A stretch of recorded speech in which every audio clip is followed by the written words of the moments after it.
All right, welcome everyone to today's Title Topics webinar. These are Alta's free presentations that we offer each month to share important industry information with members.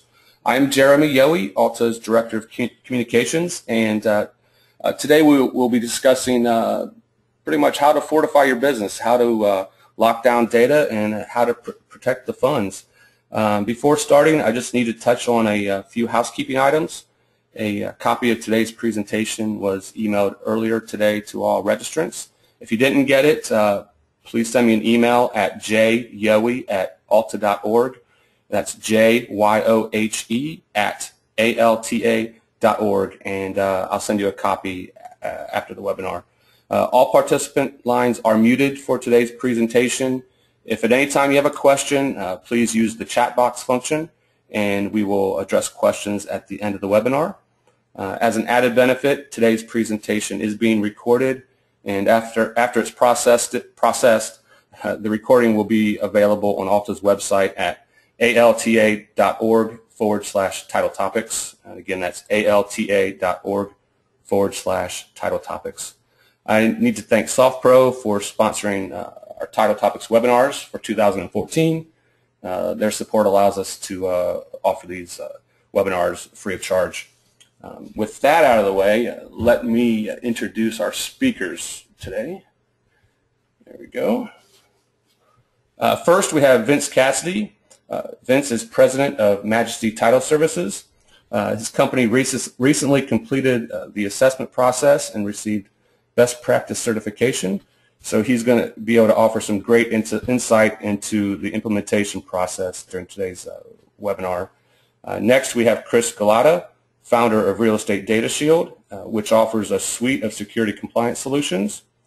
Also joining us is Thomas Linehan, National Director of Commercial Banking for Citibank. Citibank provides a dedicated group of financial professionals to its clients and works to provide a customer-centric banking solutions. Also participating today is Dick Reass, CEO of Rynoh Live, which offers a patented financial management and fraud prevention system. And rounding out today's speakers, we have Bud Walder, Vice President of DataMotion. DataMotion provides secure data delivery solutions, including encrypted email, which we'll be discussing today. All right, we've got a powerhouse group today. Guys, thank you for joining us. Chris, I will turn the discussion over to you to kick things off. Thank you, Jeremy. And first of all, I want to thank you, Jeremy, and thank Alta for being such a proactive trade association that brings not only industry experts like the ones on this webinar and other webinars to bear, but also for all your efforts in reaching out to lenders, regulators, and all the industry stakeholders to support our industry and help us develop tools that help us meet the new regulatory landscape that we find ourselves in. So I'm thankful as a member of Alta for all you and your colleagues do, and I'm proud to be included in this webinar. With regard to the regulatory environment, in the last 2 years, we've had 4 major regulators: the Office of the Comptroller of the Currency, the Consumer Financial Protection Bureau, the FDIC, and the Federal Reserve, all weigh in within 2 years of each other on one very specific topic, among others, but one very specific topic, and that is financial institutions, i.e. lenders, responsibility for selecting and monitoring their service providers. And what these bulletins have gone on to say is that the lenders have generally failed to do what they're supposed to do under their rules and regulations in terms of selecting and monitoring their service providers. As a result of that, we've seen Wells Fargo as the lead lender step up and through their settlement agent bulletins specifically support Alta's best practices and warn and caution title and settlement agents that they should have a plan for implementation. While they recognize there's a transition period, they also let us know that we should have a plan in place that we can validate and document the progress we're making. So if you want a crystal ball into where things are going, you look at what the lenders are asking for and what's being expected of the lenders through their primary regulators. We're going to talk today about best practice pillar number 3, protecting client funds. Keep in mind that for small companies as an industry, we handle an extraordinarily high and disproportionately high amount of escrow funds through our accounts.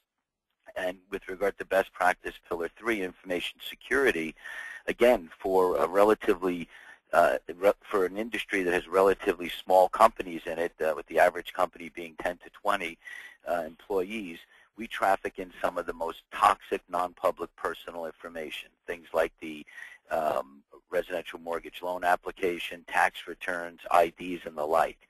So we're focusing on these 2 pillars because to the lenders and to the regulators, these are 2 of the most critical pillars that help us as a supply chain to the lenders prove that we are a compliant supply chain and a trustworthy one.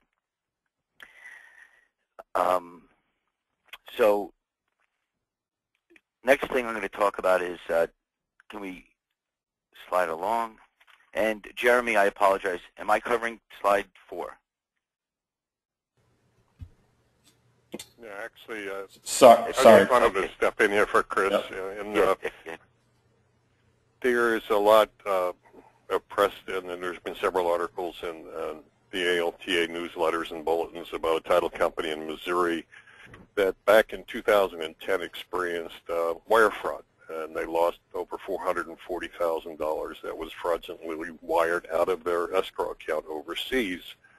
And what transpired out of all of that was that the bank held that the title company was liable because they hadn't imposed the bank recommended solutions to protect the escrow funds. They weren't using dual authentication. They were relying on one person and one person alone to initiate / approve the wire, and they weren't even using a token. And so unfortunately for the title company, they filed suit, they lost, they appealed, they lost, and now they're being ordered to pay the bank's legal funds, which will probably render them insolvent.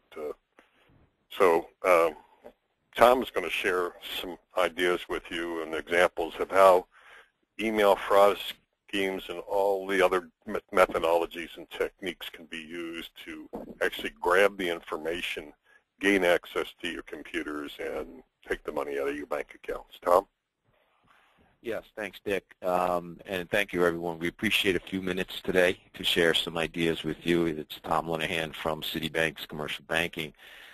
In the next slide, you'll see a little bit of some of the schemes that are prevalent today. And, you know, people ask me as the head of the Treasury Product Group here at Citi as well, you know, what keeps you up at night and what is one of the things that you're working towards or that you're focused on here at the bank? And I know I speak for my colleagues on the phone, is most likely for all of the business heads that are on the line here, is things that you can control and that you can't control.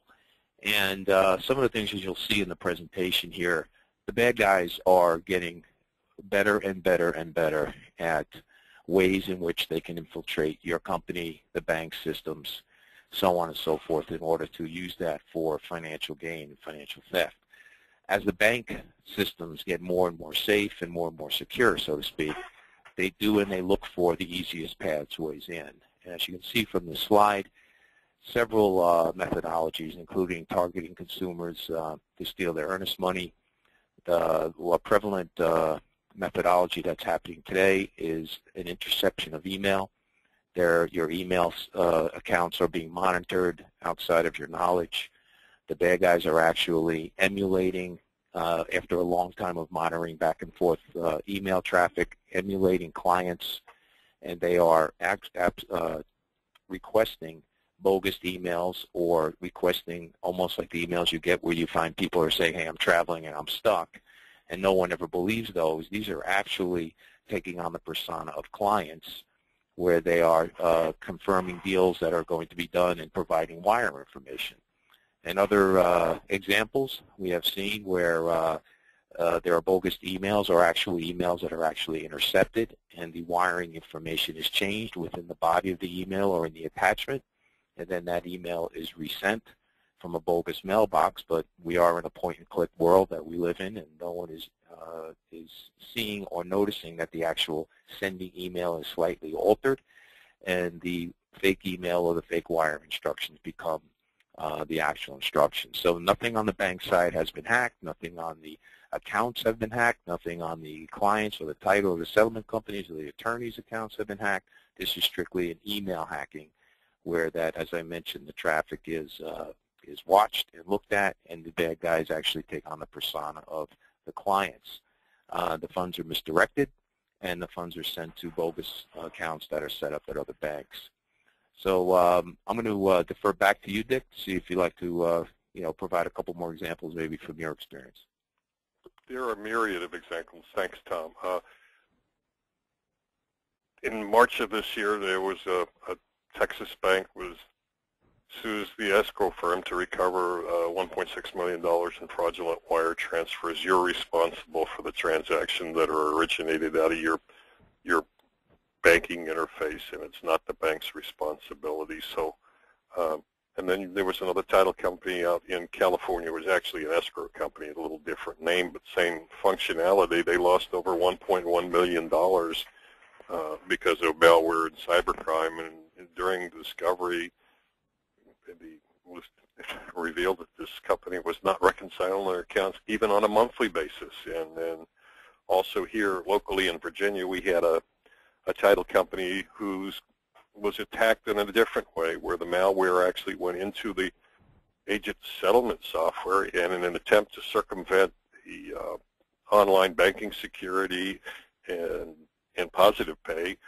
actually went in and created fictitious files and posted fraudulent checks, which were then transmitted to the bank with their positive pay, and only because they were using an anti-fraud software system where these transactions prevented, and actually the potential loss was well over $2 million because the fraudsters try it once and then come back for more. Thank you. Bud, I know you've got a lot of thoughts on this, and if you would, can I share some of how the cyber threats are only increasing?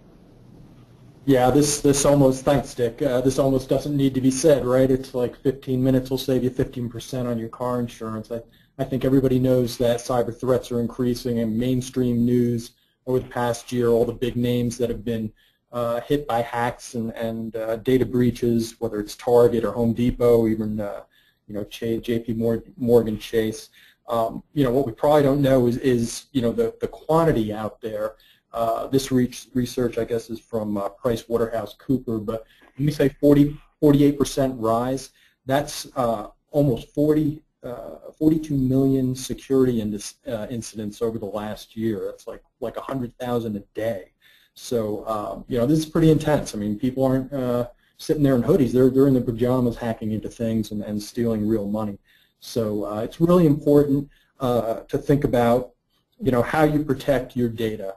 And protecting that data both at rest when it's on your storage devices, wherever they might be, as well as in motion. As Tom noted before, there's so much happening with file transfers and email.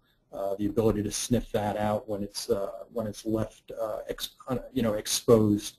So pretty critical, and of course we'll talk more about that later. But it's not just the electronic files, but also paper files that you have to be concerned about.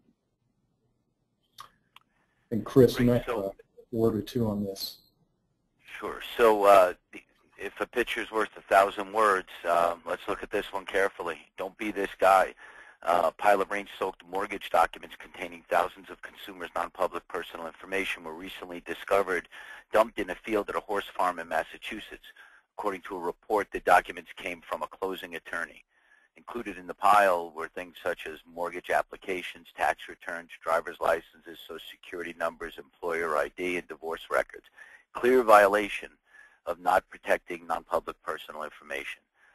So we've offered several reasons why you need to protect data and funds. Now we'll dig into some of the key items that you can implement and move towards best practice compliance.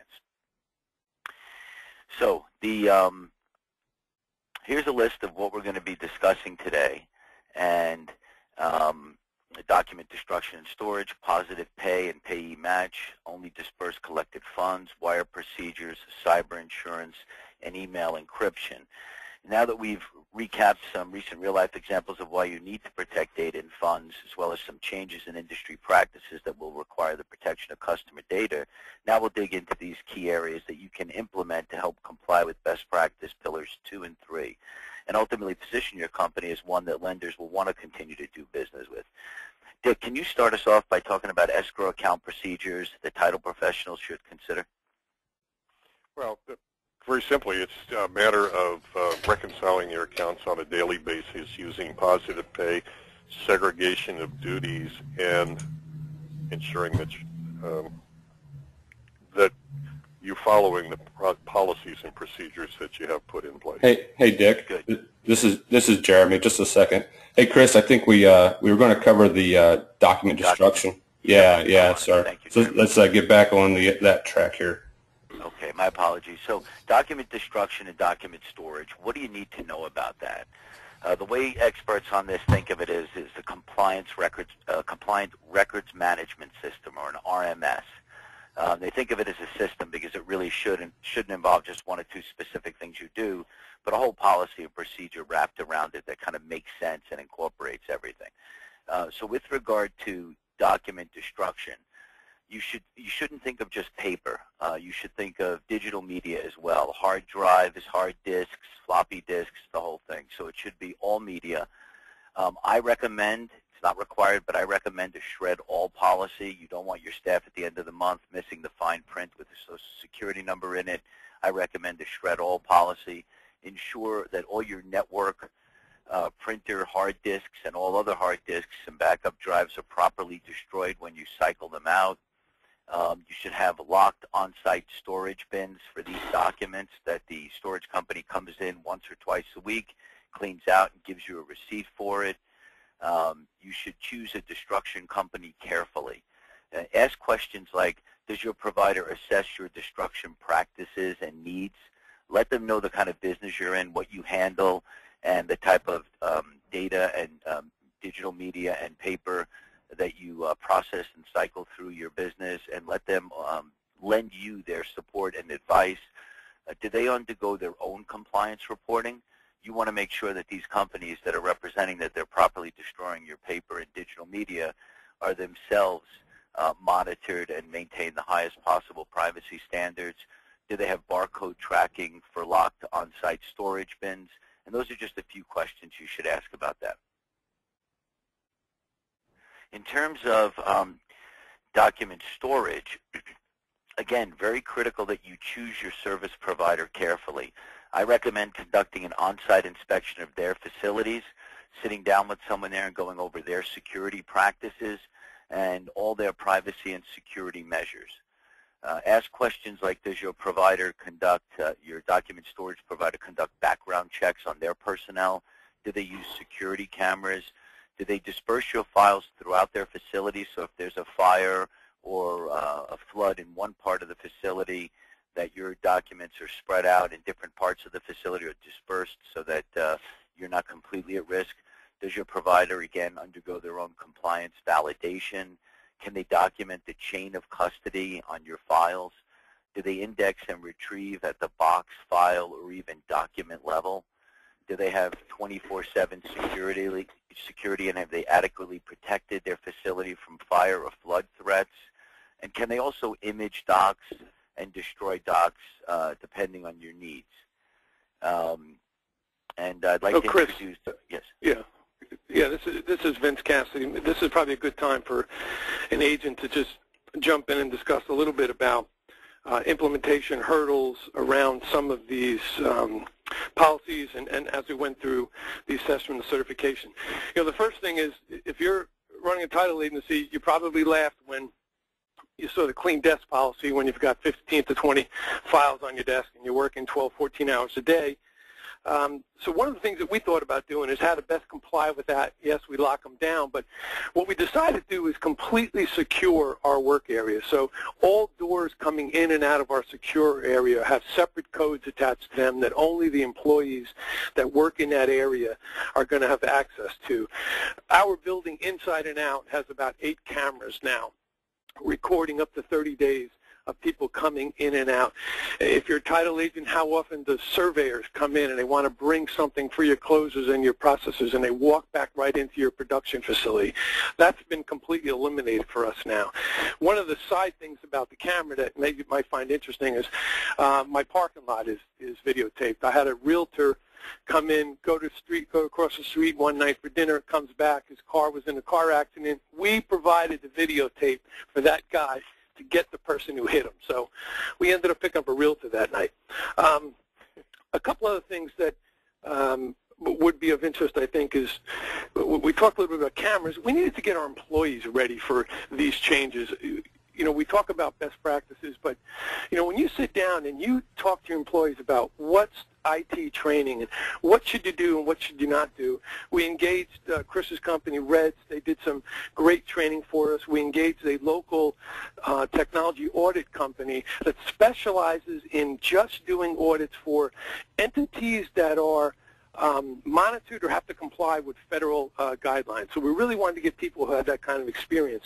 And that was a really great experience to get those kind of folks to give us feedback. But before we could do any of that, we spent about 6 to 9 months just reviewing our procedures, documenting our procedures, talking to our IT people. And then once we were ready to go through the assessment, one of the aha moments that came up was, you know, there's always a phishing example done for your employees.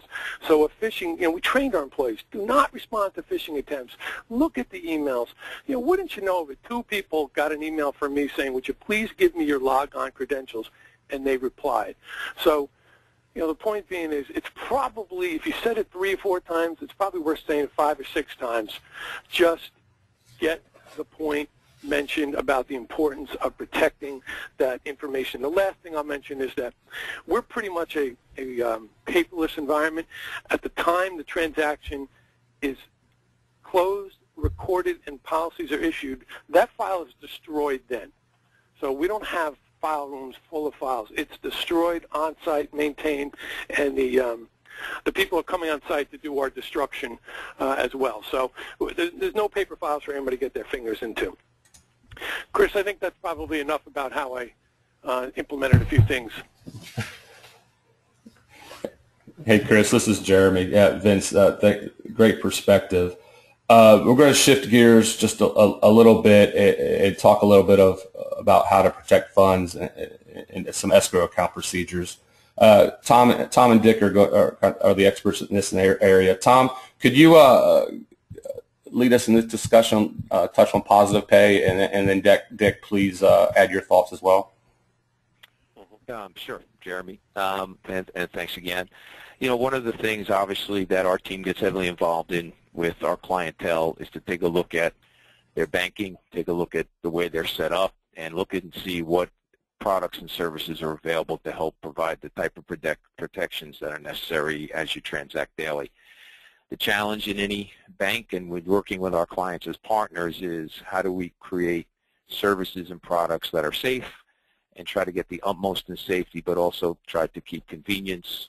What term we use here, operability. Can it work into the operation of your firm without creating more and more barriers to get your business done? Well, one of the traditional products that I'm sure you may all be aware of is a product called Positive Pay. Other banks call it Match Pay, and that is where you would upload a file to the bank, and in that file is the date of the check number, the dollar amount, the payee, the specifics or specs of the check. And then if a check gets presented to your bank that is not in the file that you sent, and again, checks get cleared at all different times, so this is a daily file. You cut your checks, you send the file.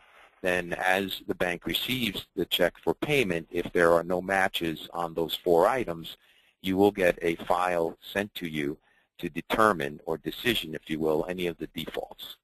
That is one of the first barriers you can do today to ensure from more traditional fraud that fraudulent checks aren't being presented against your account. You know, the title settlement industry is one of the few, and certainly at the top of the list of the types of companies where when you do your business, you are basically giving all of the information about your bank account to your customer or your customer's representative. On that check is always your wire number or ABA number, your account number, your name, your address, and your signature.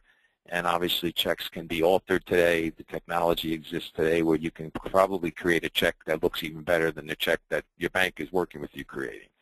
So this is an important service. If your bank that you're working with today, most do, doesn't offer it, I would tomorrow take a look at a bank that does, or call your banker and have them come and talk to you about, or their treasury professional about MatchPay. The second piece of this slide talks about the decision process, default decision process. I'll defer to Dick for some insight on that. I could tell you the specifics, but I think Dick's got a little more information on that as well. Thank you, Tom. One of the things I remember, and I go back to 2003 when I heard Frank Abagnale speak down at the annual conference, and annual conference in Phoenix, and he talked about only banking with banks that utilize positive pay, and that's how I started down this journey, and because I didn't even know what positive pay was. And one of the things that's really important is this thing called a default decision. Is when your bank sends you an email, typically in the morning before the start of the business day, with all these unmatched items to make a decision on, they give you a specified time to handle that exception. It may be 11 o'clock, 1 o'clock. It varies from bank to bank, but essentially, if the bank doesn't hear from you, they have to take action on that item. And the choices are either to pay or honor the item or return it back to the originating, the bank. And my recommendation is that your default decision be do not pay. Our title company has been using positive pay for 9 years now. And in those 9 years, we've had only 2 checks that we have not been able to decision in time, and fortunately they were small checks. And it's much easier to apologize to the client for either a bank error or a processing error than it is to eat a big check that was actually fraudulent and presented for you, and your default decision was pay. Never, ever, ever use pay the item as a default decision. One of the other things that I think is important to understand, a lot of people don't like positive pay because the file's only sent once a day. There are banks like Citibank that'll take a positive pay multiple times a day, and if you're using a positive pay, it may be helpful to use an automated system that'll send those checks multiple times a day. So somebody who comes in and picks a check up at, say, 10 o'clock in the morning because it's their refinance or the seller's proceeds, and they head right to the bank and present it to the teller, they aren't going to be told, I'm sorry, I can't honor the check because we have no record of it being issued. All they want to hear is the fact that you... It's Vince. I just wanted to jump in a quick anecdote. We've been using positive pay since we opened, and we've probably had about 7 or 8 checks that have come in that have been fraudulent. But to those people out there in the population, they're almost always relatively small checks. The point I'm making is sometimes we lose sight of a $500 or $400 check, and we're worried about a $100,000 theft. A lot of these people are smart enough to keep that number to a relatively unnoticed number in our industry where they think they can get away with it. But that positive pay match will kick out a $2 check, a $99 check, a $1,000 check, or $200,000 check. 20 checks at $1,000 still hurts, folks.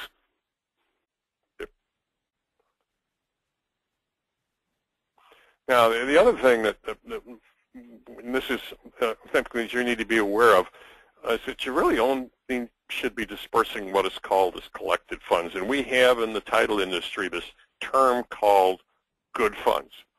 And that's really something that's really only used in the settlement industry, and most states have legislation defined as what are good funds, and the bank only deals in available funds and collected funds. And collected funds are funds that are irrevocably credited and cannot be withdrawn by the bank. In other words, if you have a fraudulent cashier's check, that is good funds, but it's fraudulent, and it's so easy nowadays for these fraudsters to print a cashier's check that you cannot tell the difference between a good one and a bad one.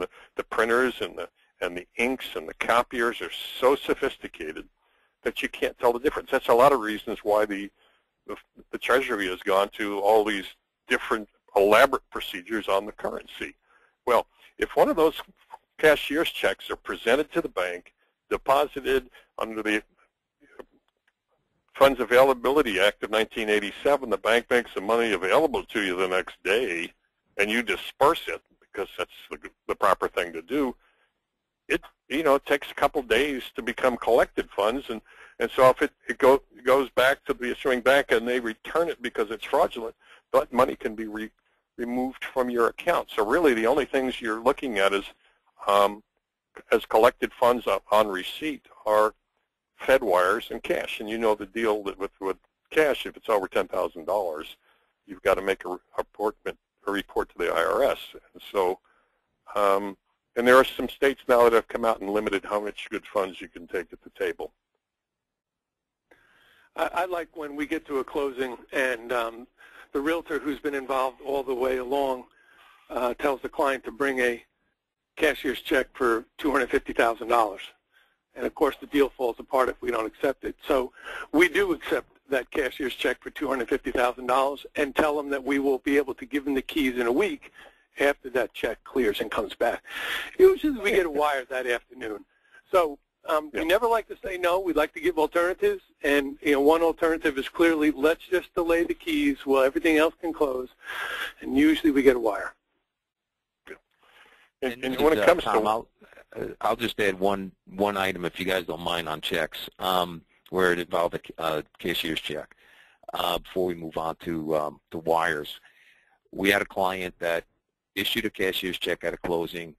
The borrower or the seller or the beneficiary of the check excused themselves, left the room, used their smartphone to deposit the check into their account, came back into the closing room and said, I called my wife or my spouse or whatever, and we prefer a wire, and handed the check back to the closer, who called the office and said, it's okay, you could wire the funds to Mr. Smith or Ms. Smith. Well, what they didn't realize is the check had already deposited into the account. They had no way of knowing that, and they sent the wire the same day.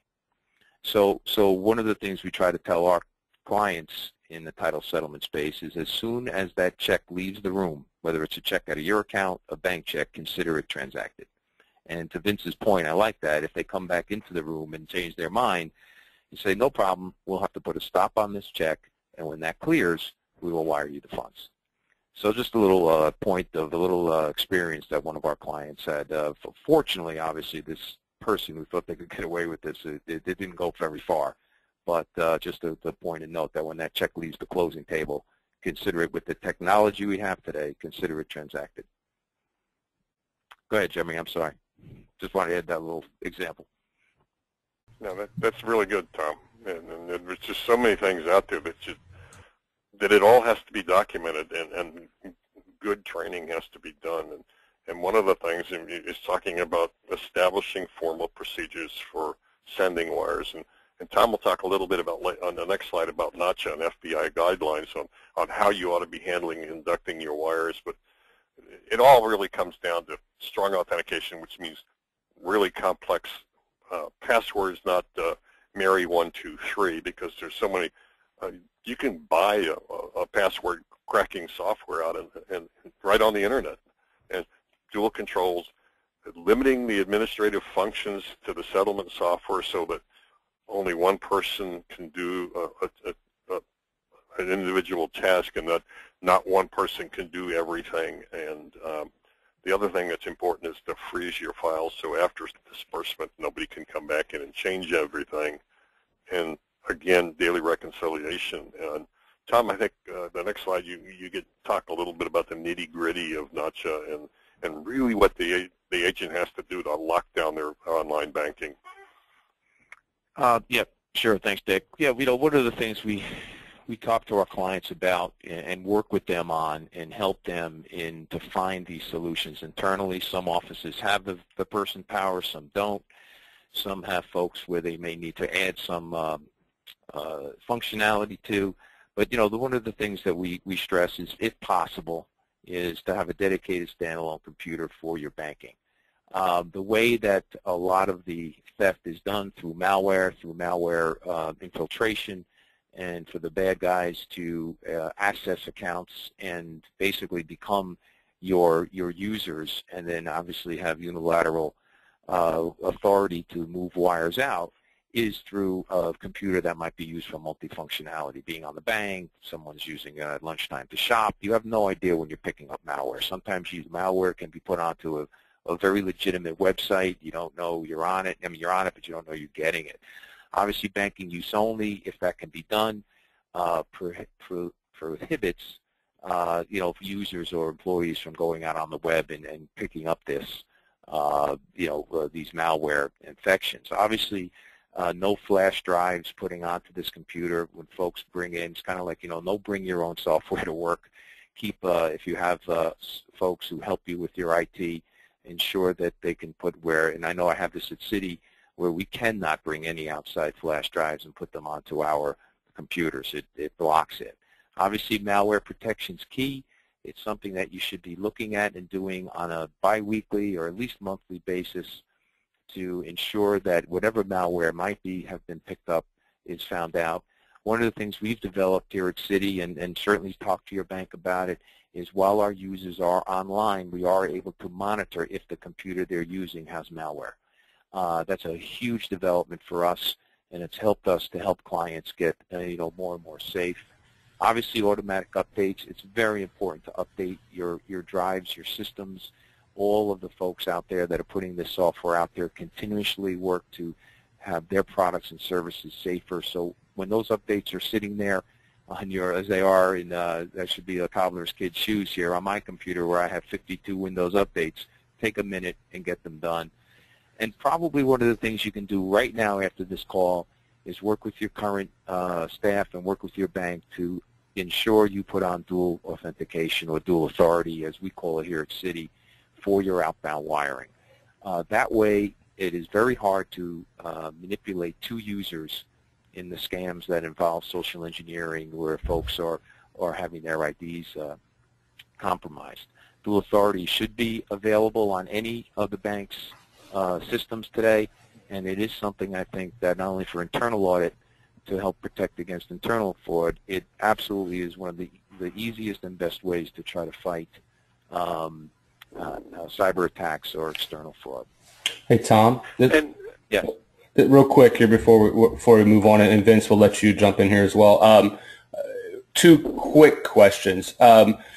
Someone asked, what are some examples of some anti-fraud software? Anyone have any good examples of something people can use? Well, go ahead, Tom. Go ahead, Dick. No, I'll defer to you. Go ahead. Yeah, there's there's a thing called Marble Security. This is one piece of software that creates a virtual tunnel. Some banks offer this. The ones that don't have the ability to monitor for the malware the way Citi does.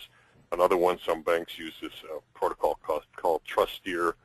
And so there are a lot of options out there, and I think one of the most important relationships that you have as an agent at disbursings fund is with your banker, and you need to go with a bank that provides you the services that protect you the most, and not just the promise of business. And so the selection of who you bank with is a very critical and important decision. And are they providing you all the tools to protect yourself properly? Okay, thanks, Dick. And one more quick question, actually, something you mentioned, and the question came up. What do you mean by freeze the file? You lock the file so that nobody can go in there and recut a check, change a payee on a HUD line, and it only the owner or the manager has the ability, and it requires the use of a password and some other controls so that there cannot be adjustments to the file after it's been closed and dispersed. Okay. And Vince, you were going to add some thoughts? Yeah, I wanted to talk a little bit about dispersing. Before I do that, in answer to the question of anti-fraud, another place you could take a look at some protection on fraud is in your firewalls. So when we upgraded our systems, one of the things we did is we paid a little bit more for a firewall, systematic shutdown of our servers in the event it detected any unauthorized threat or some potential intrusions. So that's something that you might want to take a look at.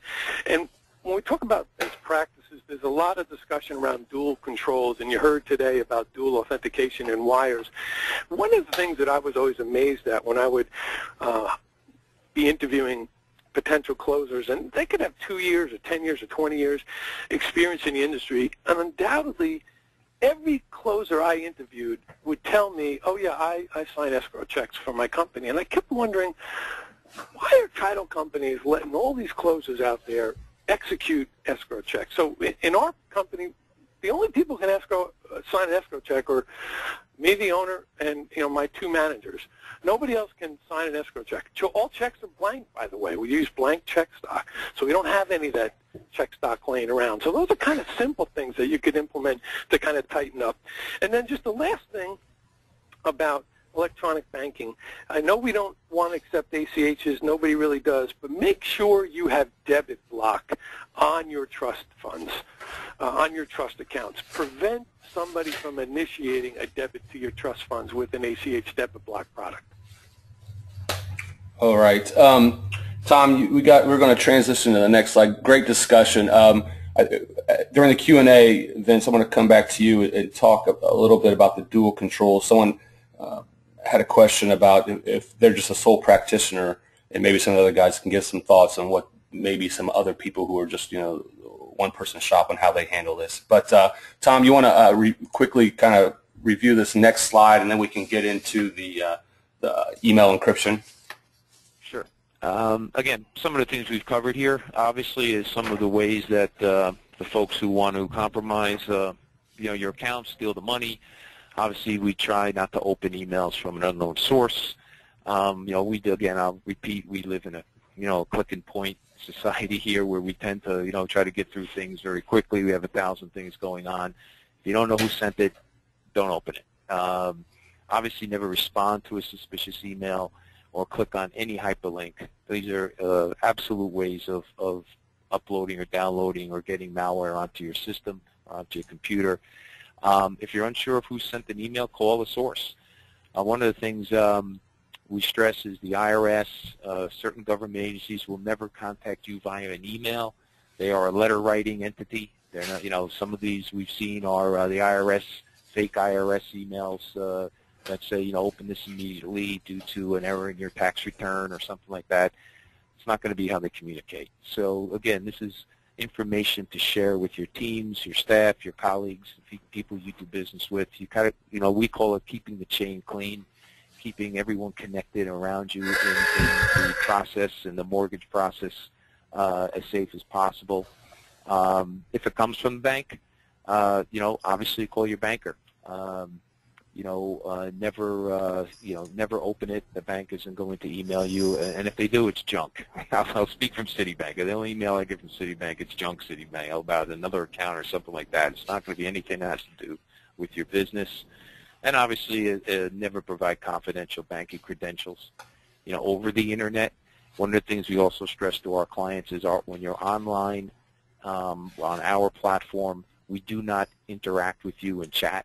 And fortunately or unfortunately, we have a whole generation of colleagues and employees who live in that genre. I don't, but they do. And when the bad guys start chatting with them and your employees, they feel very comfortable that it's actually someone at the bank. But it isn't. And, one of the things that we stress as well is never share your token if you are, working on a banking platform that provides you with a security token. That should never be shared. ID should never be shared, even internally, because not that that person you mistrust or not that that other person may do anything. It's the fact that if they're on as you, they may be providing your credentials to a bad guy, and your credentials might be much more larger in terms of money movement or activity on the website than your employees is. So I think we'll move on to the next one. Did anybody notice how good that phishing email was from JP Chase right after the announced intrusion? It looked like the perfect email from JP Chase. So, I mean, they're good. To Tom's point, the hackers are good. They are expert social engineers, but I think that's the best way to describe them. And, we've had, we've had clients of our private bank tell us stories. We work very closely with the other divisions in our bank to make sure everybody's on the same page for how to fortify their business. We've had senior partners in law firms get scammed where they've approved millions of dollars in wires to go out. The bank system was fine, never even touched the bank system. They emulated clients perfectly, knew the stress of between the attorney and the client, knew the timing of the deal, and stepped right in. And we were lucky enough where they called back the client after they sent the money to confirm that they got the money, and the client said, "What money? I never needed the money." So back to an email, and I'll just turn it back over to Bud, is never move money without verification to a client. Never, you know, if you ask the bank to move money via an email, the bank would say absolutely not, wet signature, or we're going to do a callback. These go back to what the other gentleman on the call said. These are business practices and processes that you should put in place with your team. Somebody runs an email, says, "Hey, I'm doing a deal now, I need the money," call the person back and insure it before you actually start engaging your teams to start wiring money out of the bank. I'll defer back to Bud or Vince. Yeah, thanks, Tom. We've heard a lot about email and regular email being unsecure out there, and the reason why that is it basically, once it's left your domain, then it's traveling the open internet on its way to the recipient. And when it does that, it's going, you know, we know how the internet works, right? And one of the beautiful things about it is it's got lots of routes, and it's very redundant, but it's, you know, hopping across any number of servers on its way. And basically, it can be sniffed out at any one of those servers, even after it's left sometimes. So that content's viewable. That's where it can be sniffed out. That's where it can be stolen. And, you know, even without your knowledge, even if the mail goes, you know, straight through.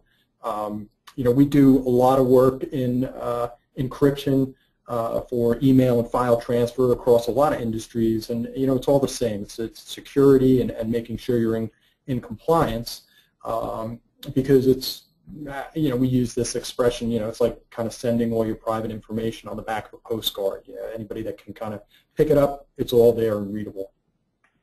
I don't know, Vince, if you've got any specific you know, drivers for sending data securely. I know we've already talked about a number of them that we wanted to add. Yeah, I think we're all intimately aware of federal requirements of vendors like ourselves as agents adhering to the levels that banks do. One of the questions that some people ask is, you know, what's your option if a closer in a bank, and you can pick the size of the bank, community, large, if a closer in the bank doesn't want to deal with your encrypted email. So as title agents, we're constantly going to secure sites to pull down docs, but every now and then a bank comes back to the title agent and says, you know, you're making it difficult for me when you send an encrypted email. Do something else. Well, ironically, that damn fax machine is becoming more and more relevant in our process. But one of the things that our company did is we put up this secure on our server that we have hosted. It's an SSL transfer service where we can put documents up there, send a password and ID to a lender, and a lender can pull those documents so they're not in any public domain or any public directory. So it's a really reasonable solution in order to deal with that encrypted. So it's kind of a good solution, but many of us are also chatting about, okay, encrypted email, what happens on August 1st, 2015, when the new forms go to effect?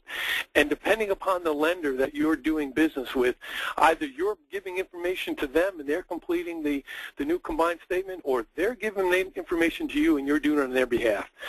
There's going to be a lot more transmission of this kind of information in order to comply. And honestly, the solution's not known out there yet. The conversation is still happening. We talked about this in Seattle last week when the banks were there. How are we going to deal with making sure we make our dates on August 1st and communicate secure information?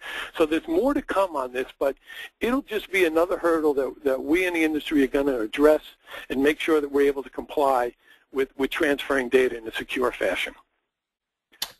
Yeah, there's no doubt about that. I mean, we see that as email encryption providers, some of the big lenders, you know, kind of pushing back or you know, having IT policies say, hey, you can't go creating new passwords, telling their brokers, you know, they can't go to portals, those types of things. So, you know, we're actively working directly with the lenders We have something we call our secure delivery network, where we're essentially creating a tunnel or encrypted path directly through to their email servers, so that we can send these documents back and forth and send emails back and forth straight into their mailbox, but secure all the way. So yeah, there's a lot of hand-in-hand work that needs to be done. But as you see on this slide, encryption works, and Edward Snowden's kind of like a poster child anymore for how to secure data. This quote actually comes from how do you protect your email against the NSA snooping it, and that's what he's saying. Encryption, compliance grade, good solid encryption solution. And there's various types out there, and different vendors use different types of encryption, so you need to understand from them what they're using and understand that it's a compliance grade solution. But so a lot of times people say encryption, and that sounds like a very complicated thing, but it's not really. It's can be desktop oriented, a cloud-based subscription service. It can be selective like that, so you choose when to use it, your users choose when to use it, or it can be done as a policy gateway, or basically a gateway that evaluates everything that goes out, and if it sees any MPPI in there, it'll route it to the encryption, or it'll encrypt it. So it can be automatic, it can be selective, it can be the combination of both. And it secures desktop to desktop, even on mobile devices, whether you're receiving or even sending from a mobile device. So it's not difficult to use. It is sophisticated, but not at the user level. And of course, these services, you want to be looking for something that has high availability and disaster recovery. Make sure that the service is going to be available and provides tracking through. Email encryption absolutely supports the pillar number 3 of best practice. Using secure delivery methods when transmitting non-public personal information, and you're probably aware of what these things are. It's kind of a broad list, but certainly Social Security, driver's license, credit cards, financial account numbers, those types of things, and certainly any title documents that contain those as attachments or within the body of an email. I just kind of noted what are the kind of the available options. It's really that kind of desktop selective thing like you see in the corner there. Some are even integrated easily into the email client. So you've got a clear send where it's unencrypted, or you have maybe another button that just allows you to say, okay, this one's got MPPI in it, this one needs to go encrypted, and you select that or that kind of automated function, or both. So it's kind of a catch-all. You can do it manually or through an automated process. We talked a little bit about the challenges. Not everybody, especially in some of the larger banks, will receive. But we, actively working for solutions. In fact, we just made a connection with one of the big lenders last week. Everything's clear now, going directly into their agents' inboxes, fully encrypted, but without them having to log into anywhere.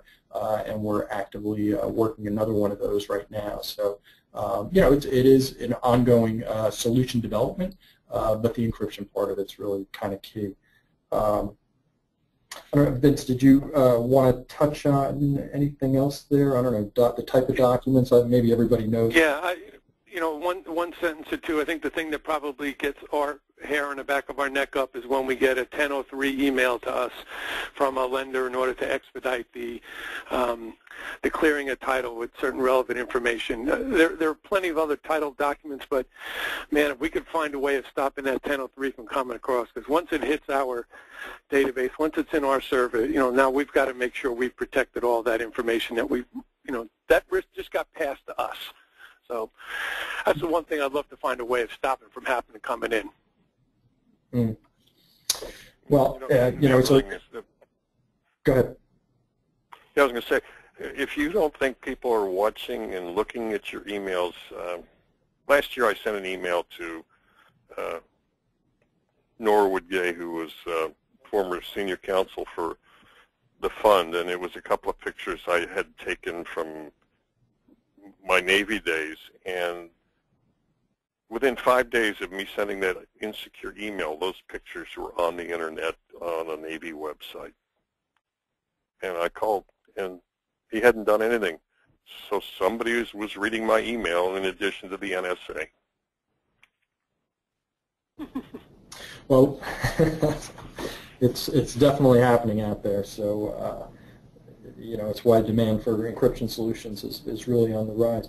I know, Jeremy, we got to keep moving along here as we're coming towards the top of the hour. But I know Chris has some things to say about protecting data and money in the cyber insurance area. So I'll hand off to him. Great, thank you, Bud. So all of us in this industry are familiar with the baseline lender requirements, E&O insurance at certain amounts with deck pages naming your lenders. Then they started requiring fidelity bonds. Smarter lenders had asked for fidelity bonds to name independent contractors as well as principals in that coverage. And what we're going to be seeing more and more, we're starting to see it now, but in the future, on the other side of all this best practice compliance movement, we're going to see lenders requiring cyber insurance. So start looking into it now. And it's not very expensive, and what it can cover are all the costs associated with dealing with a major breach. And that includes the forensic aspect of it, the source of the breach, client notifications, crisis management, credit report monitoring, regulatory fines, penalties, legal costs, liability claims, remediation, and the like. So one major breach can put a company out of business, and without this insurance, you're really putting yourself in harm's way, and it's not that expensive. And when you're selecting an insurance provider, make sure you're dealing with someone experienced in our industry who knows what type of policies we're looking for, how we have to provide our lenders with some comfort that we have this kind of protection. And you want to make sure that they have a quick response team or a quick response philosophy, and they can educate you on that. And they should be providing those support services from behind the scenes. They shouldn't just be issuing a policy. With regard to the policies themselves, they should provide your company with the base coverage of remediation, so identifying the breach, fixing it, doing the kind of things that Vince has done in his office to create a privacy-smart environment. They should cover your cost of notification. Most states have, I think 47 states now have data breach notification laws. They should cover any fines, penalties, or the cost to provide credit monitoring for those whose privacy may be at risk.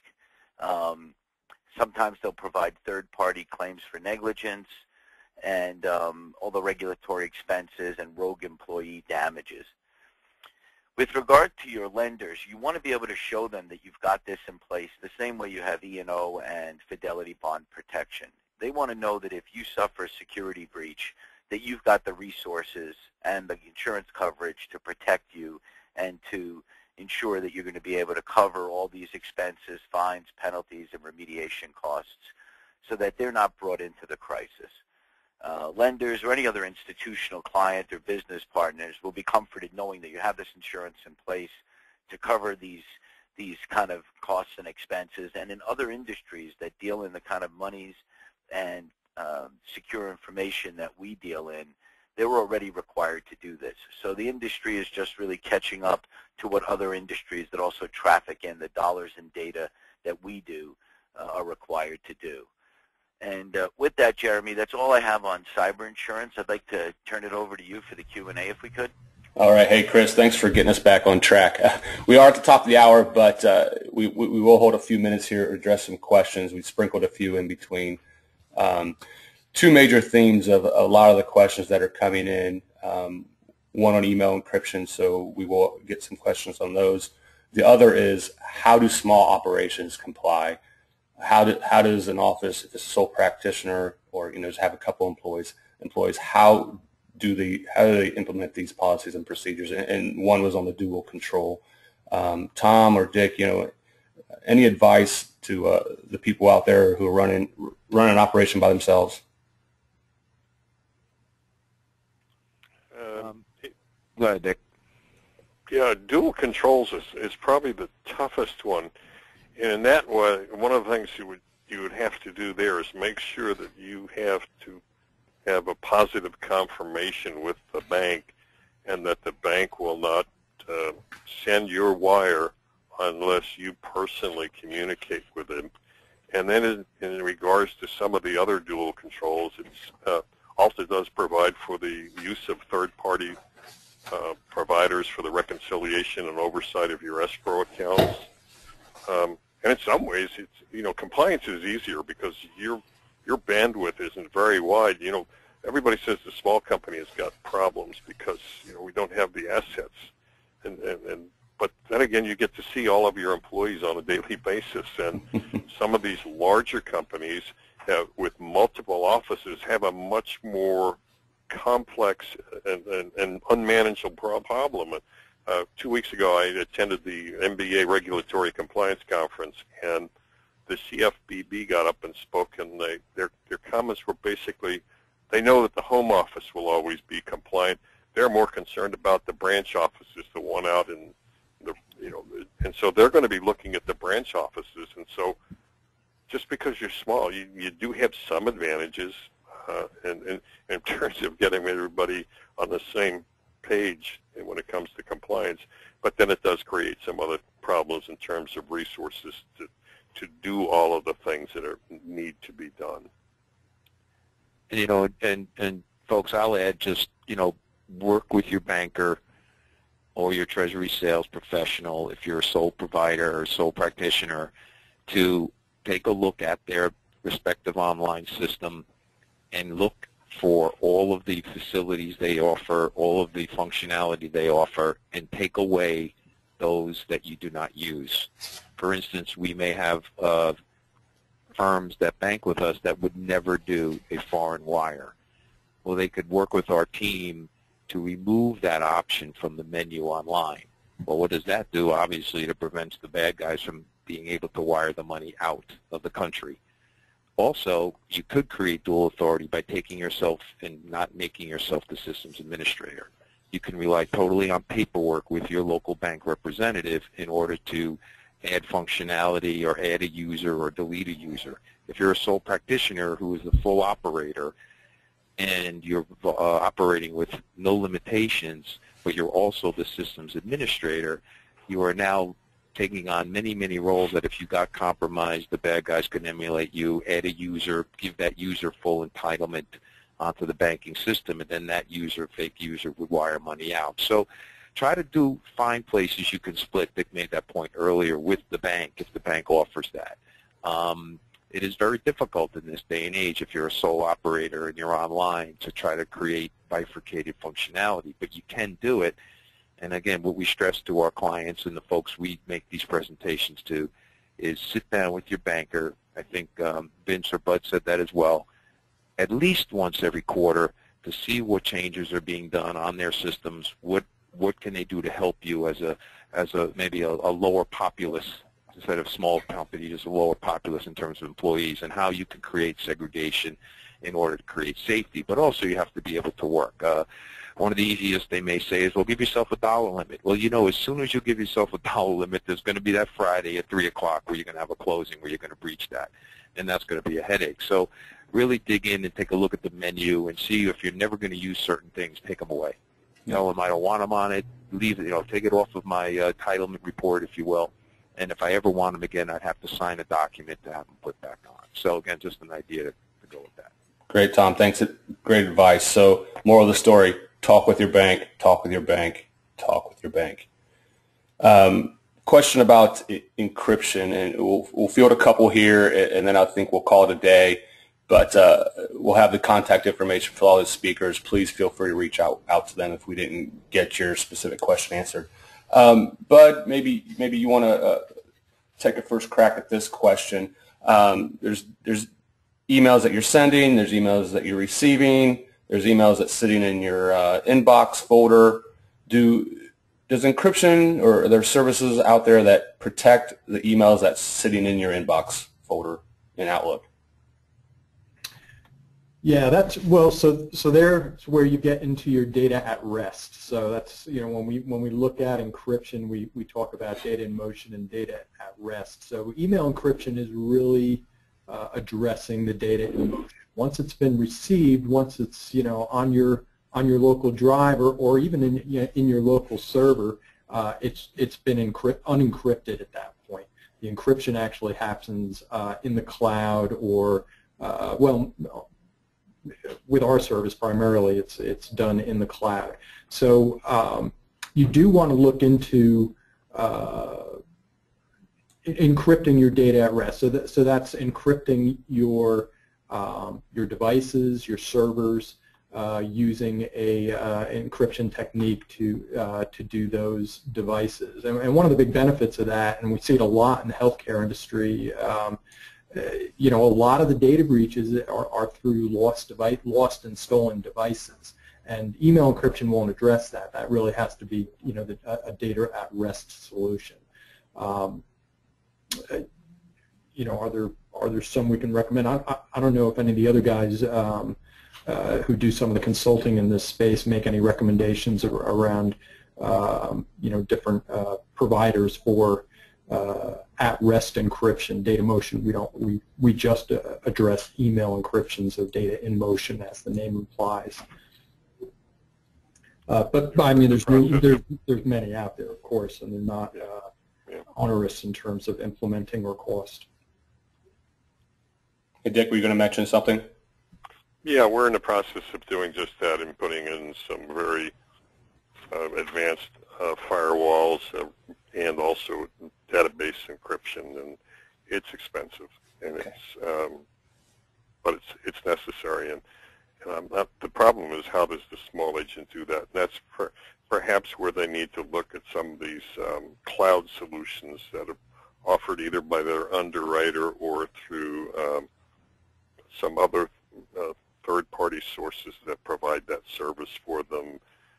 It's going to mean that they're going to no longer have their servers in their office, which relieves them of a considerable expense. They no longer have to manage firewalls and keep their software updated and pay those IT expenses. So so there's some changes in thought and process and procedure that you can do as a small agent or agency or even a single practitioner to move to the cloud and make sure that you're using the latest SSL encryption for the movement of data back and forth, and that your cloud technology offers that encryption to the database or your data at rest. Okay. All right. Well, we still got about 250 people on the call who are sticking with us, so I guess we could have an all-day session on this. We'll do one more question. And then ask for some concluding thoughts from anyone, and then we'll wrap up today's call. Quick question about liability, because at the end of the day, that's what this all really comes down to. And one more question about the encrypted email. So say you receive an email that includes NPI. Is the title company that received that email, are they liable for this? Probably liable. So it's really the sender who's liable for the security of that information. In fact, I've talked to some mortgage lenders who say, hey, we don't care if customers are sending unencrypted data to us, we don't care. Once it's inside our walls, then we're responsible for it. And so that is really the the wisdom behind it. It's really the sender who's got the responsibility. Once you've got that information inside your network and inside your devices, then you're responsible for ensuring that it's not, it's not lost or stolen, that it's protected securely, and of course, then if you send it back out, that you're doing so in a secure manner. All right, and remind me, do we have any attorneys on? Any of the presenters that are attorneys? If not, this is not legal advice, and please consult an attorney. Oh, yeah, that's right. I'm not. We'll leave that to Chris. Well, I can add that. Oh, go ahead. Is that the attorney? Yes, it's Chris. I just wanted to add one point to the question about a solo or small firm practitioner. The FTC has specifically weighed in on smaller companies and has made clear, sitting on a panel with myself and Professor Paul Schwartz, that they do what they expect from a small company, whether it's a solo or 5 people, is not the same as what they expect from a 100-person company. So it's clear that they don't expect a 50-page information security policy that Tom Linehan would have at Citibank from a 1 or 2-person practitioner. However, now look at it from the other perspective. If Wells Fargo or another lender sends a file through to that small practitioner, should that consumer be any more at risk because that file is being handled by a sole practitioner or a small firm practitioner who, by the way, might be an incredibly good title agent, settlement agent, attorney, notary, escrow company, and the like. But that consumer's information and that bank's funds has to be just as safeguarded. It's easier for a small company to do it. They just have to take it seriously and find smaller, customizable solutions. Great advice. Speakers, anyone else who would like to provide kind of a concluding thought? Vince, maybe you'd like to give a parting few words on just your perspective as you guys went down that path of completing your assessment and getting certified. Let's talk about outcomes. The month after I obtained my final certification of all 7 pillars, one of my major clients sent me their master services agreement looking for my independent certification of my controls and process. So, boy, how lucky was I to be able to just, here you go, without having to do a dance to avoid having that discussion. One of the other things that about getting certified is my perspective has always been in this company is trying to just be an early adopter to industry changes. And what that has done for my company is we've already picked up one other agent that said, you know, I've been doing this for 40 years. I'm not interested in best practices. In the state of Florida, we have other initiatives happening. I'm not interested in complying there.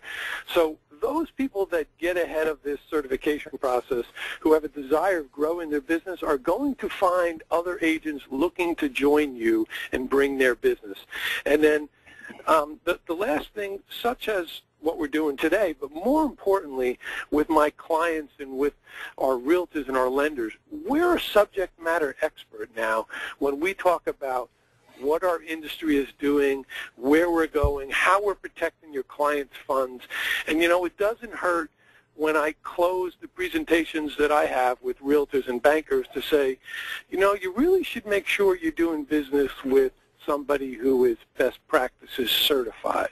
So it's a nice little selling point, and it was a good outcome after going through what we did to get certified. Thanks, Vince. And there's a lot of people out there who we feel your pain. You know, you're a small company and you're probably sitting there, how the heck am I ever going to get this done? But Vince, I don't want to say you're characterize you as a small company, but you're not a national company, correct? I mean, you have 20, 30 employees. So, and that's kind of the sweet spot as far as Alta membership. And you got this done, and you just got to start. Yeah, look, I got it done when I had 15 employees. So, we're up to 22 right now as a result of, people coming to join us because of where we're going. So, yeah, whether you're 5 people, and I think the point has been really made well several times, the 3-person shop isn't going to be expected to go through the compliance that a 30, a 50, or 500-person shop. But there still needs to be something to get done, and waiting is not the solution. I can promise you waiting is not the solution. This bus is ready to go. You got to decide if you're going to be on it or you're going to watch it pull out. Yep, the bus has started. Guys, I think we're going to call it quits for the day. We're about 15 after. Again, if you have any follow-up questions for any of the speakers, please reach out. They'd be more than happy to help you out with any questions you have. As a reminder, today's webinar was recorded and should be available early next week after it's processed, and you'll be able to get that on Alta's website at alta.org/title topics. We also have a slew of additional resources and information on Alta's website. The web address is on the screen. Looking ahead, our next Title Topics webinar in November We'll address social media compliance, so keep an eye out for registration information about this webinar. And that will bring us to the conclusion of today's presentation. We hope all the listeners found the information useful. Take care, everyone.